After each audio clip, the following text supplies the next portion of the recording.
Welcome to the deep dive. Great to be here. Today, we're diving into something that really made some waves recently. A big 100-minute global online event. Left people pretty stunned, actually. Yeah, generated a lot of chatter. You don't often see that kind of runtime for an internal update call. Exactly. hmm So our deep dive today, it's all about OnPassive. Specifically, this mega Zoom call they had. Right, the one with the CEO, Ash Mufareh, and other key names like Julie Wen, Mike Ellis, Marty DeGarmo, Redfern. And founders from all over, we've got detailed notes, excerpts from that whole conversation. Quite the lineup. So the mission for you, listening in, is basically to cut through those 100 minutes. We'll pull out the key updates, the big claims, the vision. Without you having to sit through the whole thing, we're digging out the nuggets. You got it. So you're informed on why it's causing such a stir. Makes sense. Where do we start? It sounds like it kicked off with some drama. Oh, definitely. The CEO, Ash Mufareh, he just popped online. Unexpectedly. Julie Wen, who was hosting, was like, Ash Mufareh is online. Total surprise. Huh, yeah, you can imagine. And then he drops this line. What I'm about to share with you will change everything. Just like that. Wow. Okay, setting the stakes high from the get-go. You know, in the tech world, when the CEO makes a personal appearance and says something that dramatic, Yeah. it usually signals it's not just some minor tweak, it's meant to sound foundational, a deliberate move to grab attention. Right. And he didn't wait around. Jumped straight into the updates. First up, the OnPassive Ecosystem 2.0 claimed it's not just functional, but flawless. Big words. Flawless is ambitious. What specifics did he give? Okay, so OWallet, now globally compliant apparently, and rolling out with instant withdrawal systems. Global compliance and instant withdrawals, that's crucial for any kind of digital wallet aiming for wide adoption. Addresses trust issues head on. Definitely. And then OConnect. This one's wild. Scale to support 500,000 attendees. 500,000 concurrently. Yep. With, and get this, near zero lag. Yeah. Okay, hang on. Near zero lag for 500,000 users. That's technically massive. We're talking top-tier streaming platform level, not just a meeting tool. That's what Mike Ellis seemed to think. He called it a quantum leap. Said he was speechless. For an expert like him to say that? Well, yeah.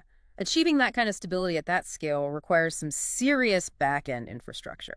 Distributed networks, optimized protocols.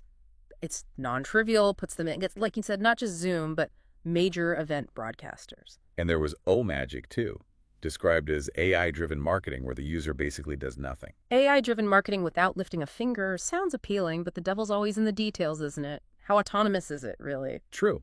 But the overall picture was this huge upgrade. And speaking of huge, the numbers got even bigger when he talked about users and money. Ah, the commission side of things. Let me guess, big promises. You could say that. He said, we are injecting over 18 million verified clicks into the ecosystem. Described them as filtered, intelligent, targeted clicks. Okay, verified clicks is interesting terminology in digital marketing. Suggests pre-qualified leads, not just raw traffic, which is more valuable, but 18 million. Is a lot. And then came the kicker on commissions. He said, many will wake up to 6, 7, even 8-digit dashboards. Whoa, 6, 7, 8 figures. So hundreds of thousands up to tens of millions. That's what he said. What does that realistically suggest about their model? Can that many people actually hit those numbers? That's the multi-million-dollar question, literally. For many users to see dashboards like that, it implies either an unbelievable volume of valuable transactions per user, or perhaps more likely, a financial model structured for significant payouts, maybe through some kind of network or tiered system. It definitely shifts the focus from just cool tech to a potentially massive wealth generation promise, raises questions about sustainability and how that value is actually created and distributed. Right. Now, alongside these big promises, there was a focus on the early adopters, the founders. Rewarding the pioneer, standard practice, but what did they get? Ash Mufareh made it clear their early belief is key. Legacy positions get priority commissions. Makes sense. Give the early birds the best worms. They also get early access to something called OCoin. Sounds like their own internal currency or token. Possibly. A token for the ecosystem. And lifetime premium access to upcoming tools. And crucially, someone from Kenya asked about payment issues. Ash confirmed they're using licensed global banking APIs. His words, no more frozen payments or blocked countries. Okay, that's significant. Mentioning licensed global banking APIs isn't just fluff. Why is that specific detail so important? Because international payments are a nightmare. Regulations, fraud risks, different banking systems. It's complex. Using licensed APIs means integrate them directly with established, secure financial networks. It's fundamental for reliable payouts, especially in regions that often face banking hurdles, addresses a huge pain point. Gotcha. So better tech, big money promises, founder protection. But then they unveiled more new stuff. Redfern brought up whispers of new AI tools. And Ash delivered. Totally. He announced OGenie, an AI assistant. Builds funnels, connects leads, speaks of 30 languages. An AI funnel builder and lead connector speaking 30 languages. Okay, that sounds like it could be powerful. Competing with some established CRM AI features, maybe? The key is how well it actually works autonomously. Then Otune, a personal AI radio broadcaster with built-in monetization. AI radio with monetization. Interesting niche. And maybe the biggest surprise, OJourney, an AI-powered travel and event app. Looks like they're jumping into the travel agency world. Travel now too. Wow, the breadth is surprising. OGenie, Otune, OJourney.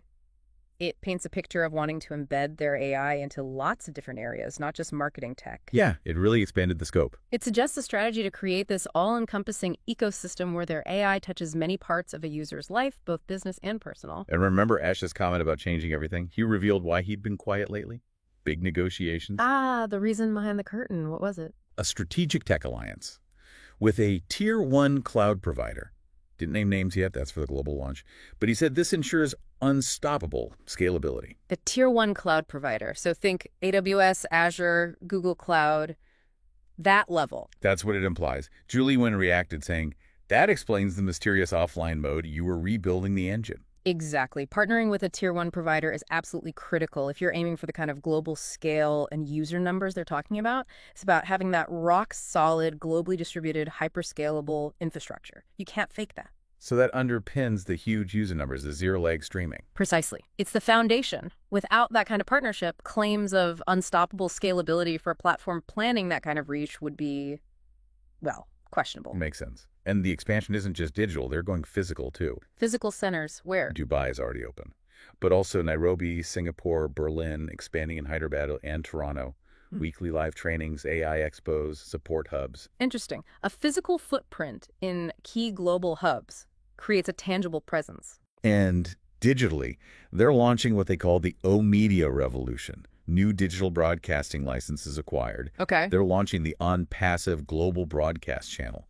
24/7 content, AI stuff, founder interviews, success stories, education. A dedicated media channel, that's a big commitment. Plus, every founder gets access to a creator studio with monetization. So, blending physical support hubs with a global digital media presence and user-generated content tools, that's quite a strategy. Yeah. How so? Well, the physical centers build local trust and provide direct support. The 24/7 channel keeps the global community engaged and informed constantly.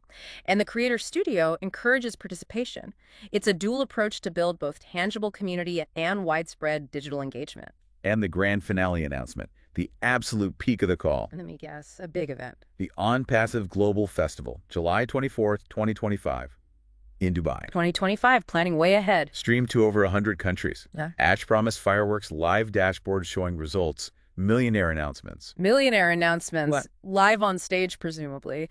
Seems like it. And something no company has done before.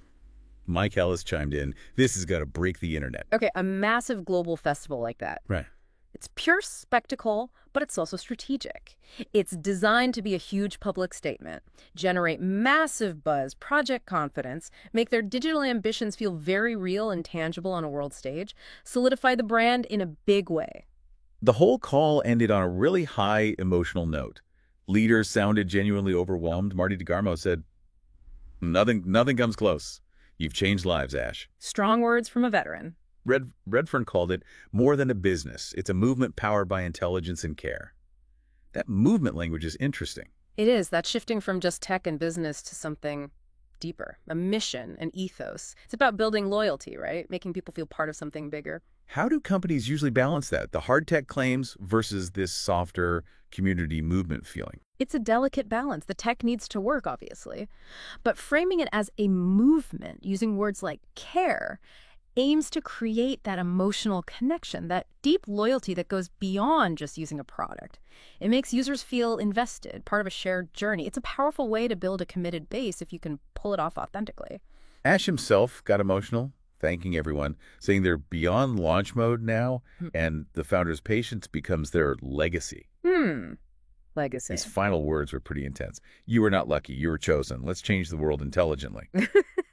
Then the call ended with fireworks, animations, music, Yeah. the works. Wow. Chosen. That's quite a statement. It ties into that whole movement idea. Okay, so let's quickly recap the big takeaways from this intense OnPassive session. We got the flawless ecosystem 2.0 reveal globally compliant O-Wallet, the technically ambitious 500K user, near zero lag O-Connect, and the hands-off AI O-Magic. Right. Then the massive financial projections, 18 million verified clicks injected, and those potential 6, 7, even 8-figure commission dashboards. Huge numbers, raising questions about the underlying model. Plus, the specific benefits for founders' priority commissions, early Ocoin access, lifetime premium tools, and that crucial confirmation of secure international payouts via licensed banking APIs. Which is a major technical and regulatory hurdle cleared, seemingly. Then the surprise new AI tools, OGenie for multilingual funnel building, OTune for AI radio, and OJourney pushing into AI travel shows real breadth. Diversifying the AI applications across their ecosystem. And critically, that strategic alliance with a Tier 1 cloud provider, the foundation for their unstoppable scalability claim. Absolutely essential for the scale they're aiming for. We also saw the physical expansion plans, global centers for training and support, coupled with the O-Media revolution, a 247 global broadcast channel and creator studios for founders. That dual physical-digital approach to building community and presence. All building towards that grand finale.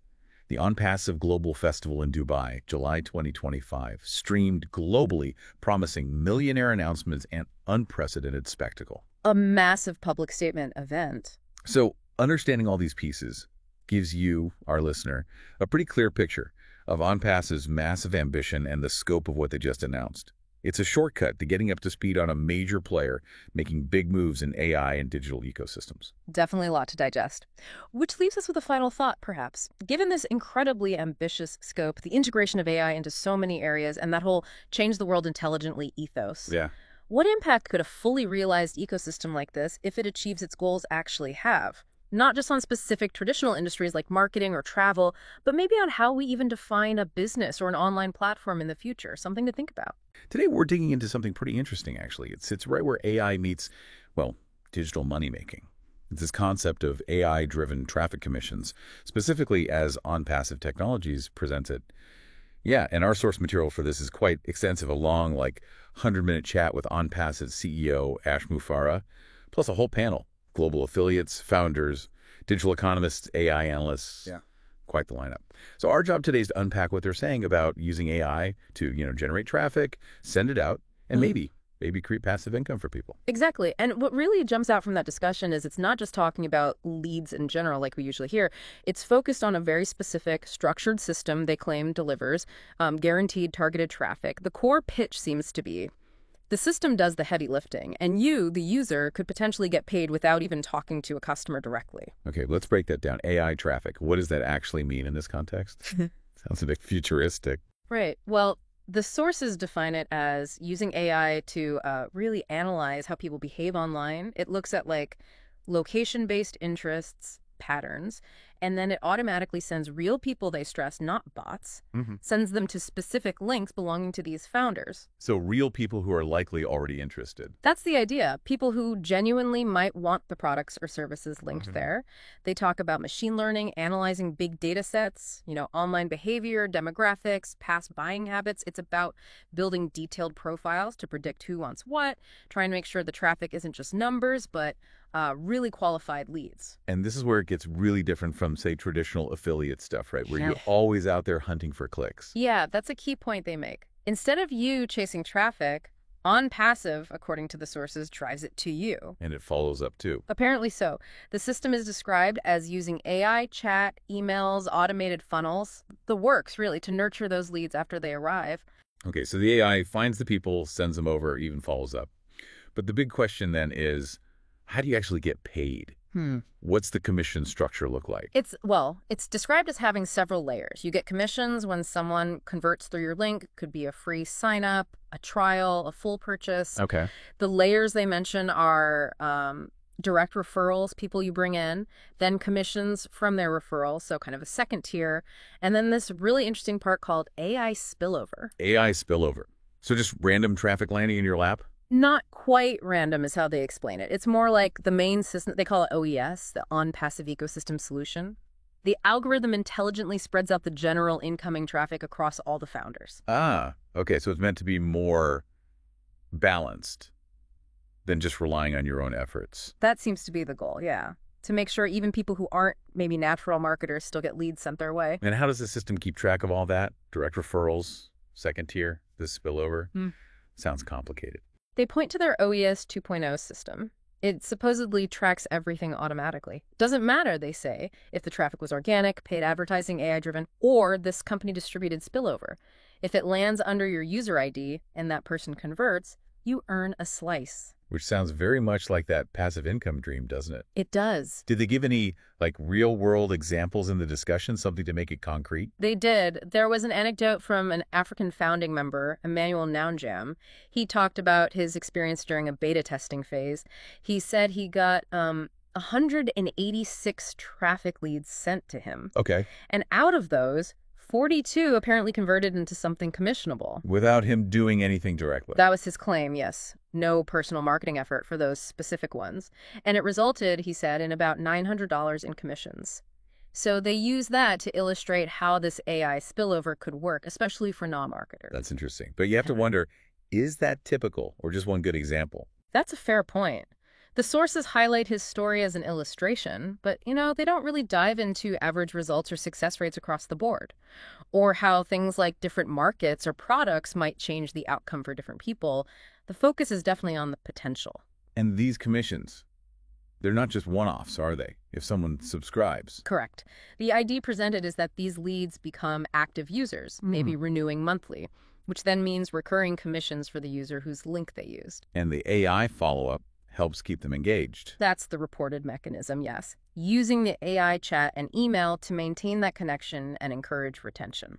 So, okay, let's talk potential earnings then. What kind of numbers were being discussed? Well, they had a digital economist, Dr. Raj Patel, weigh in. He gave a kind of hypothetical, suggesting, for example, if a user made $25 per conversion and maybe received 10 conversions a day from this traffic. Okay, 10 a day. That would be $250 a day or $7,500 a month, just from the traffic side of things. And was that presented as a baseline or an optimistic scenario? It was framed more as a potential baseline, yeah, with the implication that some founders might see much more like 100+ conversions daily once everything's fully running globally. Wow, okay. And they also talked about scale, like top-tier founders who might have, say, 10,000 people in their downstream network.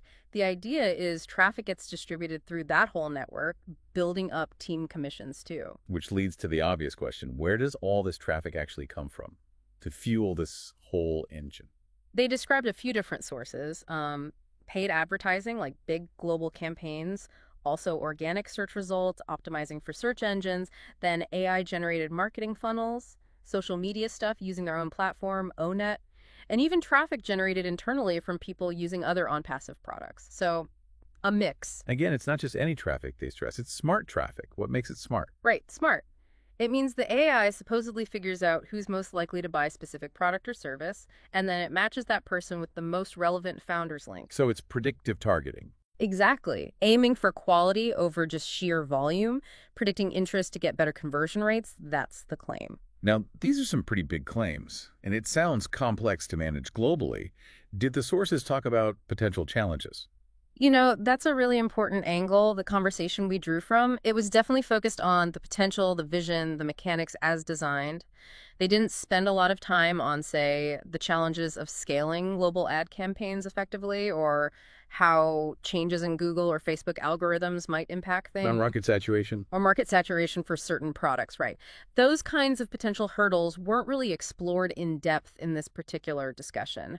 It was much more about the solution they believe on passive offers. Okay, understood.